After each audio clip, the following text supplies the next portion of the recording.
Hey guys, what's up, what's good? Welcome back to my channel. So kicking off this hashtag things I wish I knew when I was younger, I've got a very special guest on my channel today. Oh my god. Good evening, wherever you're watching from. My name is Eki, E-K-Y. Wonderful. So in this series, like I said, we're just looking back as to our youthfulness, I suppose, when we were younger, once upon a time. Obviously, we're still learning. It's not that we know it all. Yeah, we're not old now, we're in our 60s. No, 70s, we're not, 80s, exactly. Yeah. So, were you like a good child or rebellious? What was your youthfulness like, generally? I would say I was more of, I think I was trying to find my identity. Finding identity. Finding identity, pretty much. I mean, that's all of us. Not trying to box myself in, but taking like steps to try so many things. So you're an explorer. I would say explorer. I would also say maybe adventurer as well. I love that. Yeah, that's what. And do you feel like it's important to be, now that you look back, to be an adventurous young person? Teenager. Yeah. I do think that if you have the opportunity to, because then not a lot of people have such opportunities to like explore and try out several things. True. I do believe that if you have those chances, that you should take it. Yeah. And not that, of course, dependent on the environment and situations you also find yourself as well. So explore. Explore, yeah, Look absolutely. Find those there are potentials within us, and if you don't use it, you will lose it. Ooh, if you don't use it, you will lose it. You will lose it. Yeah, I think I agree as well, because I think I was. Would I say I was adventurous? I would say so. Probably not as much as you, because like, you know, you moved countries and whatnot. I moved cities. Depends on what you class as adventures. I had people that were more adventurous than I was, but try new things. Definitely, because like you said, you're finding yourself, right? So, if I was younger, I definitely feel like I would have, if I was younger. You're still young. But let's go to your first lesson. Yeah. What's one thing you'll tell younger Eki? I would tell him that you shouldn't base your relationship with God. That's a good one. In certain seasons and certain situations. Yeah. So coming from an African home where, of course, parents are devout Christians, and you're always made to go to church on Sundays, weekly activities, night vigil. Yeah. You do that out of compulsion. Yeah. And of course, the high school I went to as well was a Christian missionary high school, and we had to always go to church out of compulsion again. And if you fail to do that, then of course you would dance to the music, sort of thing. Yeah. And drawing from that meant after high school and leaving home, becoming independent in my own little way, going into uni, I struggled, trying to find that balance. Yeah. You know, I became a casual Christian. Lukewarm. Lackadaisical in the approach, you know, where you would go to church maybe once in a while, you know, on Sundays you just sleep out, you know, sort of vibe. And it made me derelict that obligation of Christian. Of course, you become a casualty when you become a casual Christian. It's very, very key to also point that out. And now outsourcing that responsibility. Yeah. So having issues, and then you would easily call maybe mom, dad, and then your pastors. So like, as opposed to praying, and then you're just like tossing that aside. On the grace of others. On the grace, God bless you. Thriving on the grace of others. So it was a huge struggle. So one advice I would definitely say, do not outsource that responsibility. You know, keep dwelling in God's vineyard. Yeah. Keep dwelling in God's presence. It pays. It pays on the long run. And once that discipline is there, it helps you on the long run. Yeah. And then also just thinking about it, leaving the dwelling place, leaving God's vineyard, I fell into several other vices. Yeah, because I suppose it's not the coolest thing to do, right? You don't find it being, I mean, by the grace of God, that's changing in our generation. Sure it is. But as you're growing up, it's not, I mean, thankfully, I don't know about you, but let's say a church, if you had like your tribe that you are, you know, those people help. But if you are going to a church that don't have an established teens or youth or young adult community, it can be very difficult because you feel like it's lonely. So you just rely on your friends, outside the walls of the church. But I would always say, I think, you know, to, what they call that word, to bounce off what you're saying. For me, although like I experienced being like that lukewarm phase, I think what saved me was because of that established community I had at church, because I was able to then rely back on that community. When I suppose came to realization when you wanted to be more focused and submit more. So you knew that community was there. You knew that you were not the only person trying to chase this thing, you know, trying to get to know God more, compared to if you had no community at all, or no friends that don't think that this is uncool, you know. But do you think, I think that if you had left this environment, this terrain, it would have been a different ball game entirely. That was my own struggle, because coming again from home, like you have that community, leaving that, and then going to school. Of course, high school was blessed, Christian, missionary and all that, and then now going to uni, a totally different ball game. Absolutely. And I think that's the other side of being an explorer or an adventurer, should I say. And that's why you don't just, I mean, in as much as you want to, depending on your age, firstly, I would say, in as much as you want to explore and be adventurous, I would say you need to have God in your corner, and He needs to direct that path, right? Very true. He orders our steps, and when He orders yours, he also likes exploring, you know. But if He tells you to stay somewhere, you try and stay. But I feel like the cool thing back then, because everybody wanted to move out, everybody wanted to do that, and I wanted to follow. But thank God that He had mercy on me. Yeah, honestly, I mean, I don't know what those experiences could have bore, should I say, but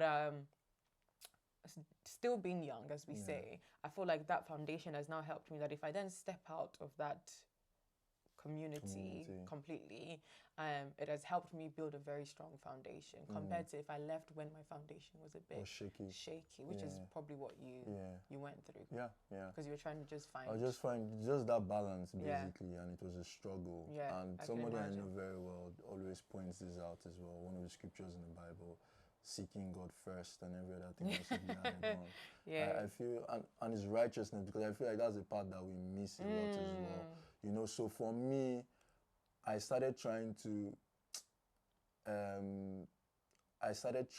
get some sort of gratification from other things, and it was just not happening. It wasn't given. No, it wasn't There's a lot of loopholes. Even, of course, then when you're seeking God first, like values, the fruits of the Spirit, joy, love, and all of those things will just gravitate towards you. You would have them internally. You look more like God. You look more like God. That's you cool. know. So if basically that's one of the lessons I'll definitely tell them. Just stick and keep in that vein. And cherish the fellowship, the value of it. Yes, absolutely. So what's your number two? Number two, I'll bounce off right now what you were saying, piggyback to community. Right. You know, I strongly believe that within community, the people you keep company with determines what accompanies you. You know, I also feel like if you want to go fast, you go alone, but if you want to go far, you need like-minded people. So within your community, who are those people that you're actually speaking to? Who are those people that you're actually having you're having strong relationships or strong associations with? I strongly believe that would set a tone for a lot of things in terms of mindset, in terms of attitude, in terms of your value system. You know, I also strongly believe also within the paradigm of community, you have people that would easily want to project their fears, their limitations, their insecurities on you. So you need to be very careful with the sort of people that you're walking around and keeping company with on a regular basis. Absolutely. And I think, you know, on the other side of that, some people might say you should surround yourself with various kinds of people, kind of thing, which then I suppose shakes the mindset of, you know, obviously everybody can't then be of the same mindset, because I suppose it helps you to not be close-minded. Yeah, you're more exposed to more people. Open-minded. Because if you're surrounding yourself with the same people for a long period of time. I mean, some 10 people... 10 children cannot play together for 10 years. Yeah, well, absolutely. But you also need to make an effort to ensure that, you know, there is... And when I say diversity in your relations, obviously there are now circles to that, because obviously in your close circle, it's important that you guys value the same thing. I don't think that people can be close if you don't have the same values, right? But as you're going to the inner caucus, inner chamber, as you're moving out of that inner layer, then I think that, you know, it's important to explore mindsets, but obviously you have to be very careful, because obviously bad manners corrupts good. What they say? What's the thing? Bad company corrupts good manners. Bad company corrupts good manners. But definitely you have to be watchful. Be vigilant as to who's around you, and be vigilant as to how you want to grow that as well. And the vetting process in there would be the sort of people that are speaking around you as well. You know, within community, we most times we caught up with maybe people will tell you what you can do, what you cannot do. There's a quote I really love the most by Les Brown. It says, don't allow someone else's opinion of you become your reality. Don't allow what they would say within the paradigm of community too. Because you go within certain communities, for instance, like myself, having traveled, you go within certain communities and people are already telling you the sort of industries you cannot work in, the sort of roles you cannot apply to or applying. Again, they're not coming from a bad place, but because of that, you can easily be caught up in not even going the extra mile, even exploring those potentials within those communities because of what they're already saying. So you need to be very careful with those talks. Absolutely. And what they are feeding your mind with. That's why I feel when you're speaking to people and when you're listening to them, you want to be conscious of what exactly they are saying to you. You know? Not to say you wouldn't listen to people. Yes, that's what I was going to say. Like, on the other hand, for people that love you and I suppose share the same value system. But the value system and them loving you, they would be also from a perspective of how they would pass that message across to you. Correction and love. God bless you. Yes. They are gracious enough to tell you, okay, you can try it this way, you can try it that way, but not completely shutting you down. Absolutely. From taking that step. Because it's important to tell the truth to the people that you love. I think if you're not saying the truth to somebody, and that's something I think I struggled with growing up as well, because I'm very, we've been transparent. Yeah, should I say? Because I'm very, I like to be honest. Yeah, but for me to like say that in every crowd, I think I struggled with that growing up. So I just preferred to be silent rather than say anything. But silence is golden, by the way. However, it can if you know that if you say someone is your friend or someone is close to you and you can't correct them in love and you're, let's say, holding that opinion in, or and I mean, you have to judge whether it's productive, right? There's something called assuming positive intent, right? And I always say this to my friends and in my circle, like, assume that this person, because the natural reaction for a human being is to be defensive and assume that that's negative. But, you know, when you assume that this person wants the best for me, and especially when you have, you say this person is a friend, right? No matter what they say, you take it in as, you know, and if you don't like what they said, you have that open communication. But you also want to be watchful again. Of course.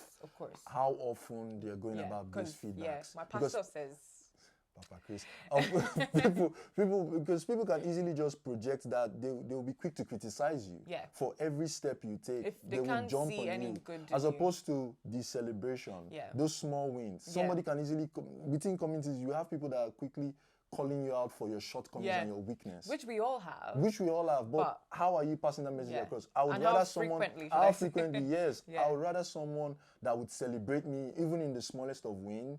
I would rather that person, as well as when it comes to, okay, they find out something about my faults or my shortcomings. It's in how they are passing it across. It's in the disposition. It's in the countenance. It's in how you... Is it to dampen you? Not to demoralize you.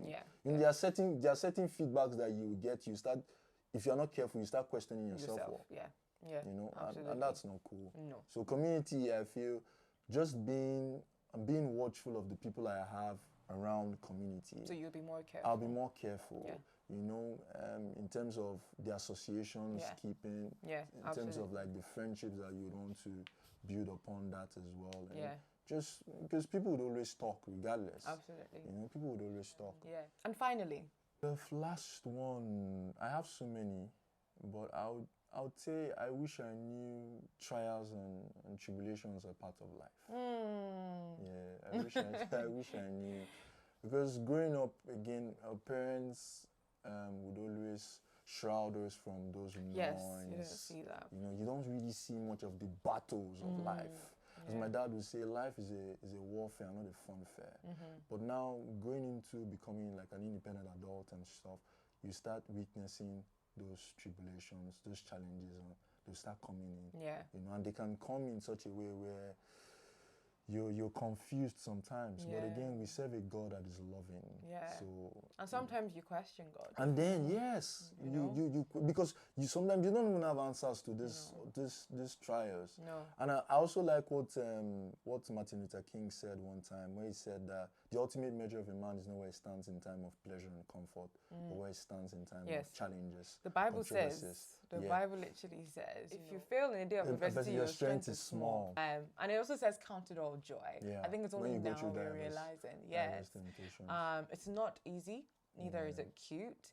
However, on the other side, the personality you come out with, the person, the character that you build on the other side of those challenges. Of that is amazing. And I think it's about the process. It's the process. It's really about the process. And within the process, sometimes you might not even understand it. It might be difficult. Not, But one thing I'm coming to realize as well with dealing with that, and how I would advise my younger self would be, first of all, do not dismiss it.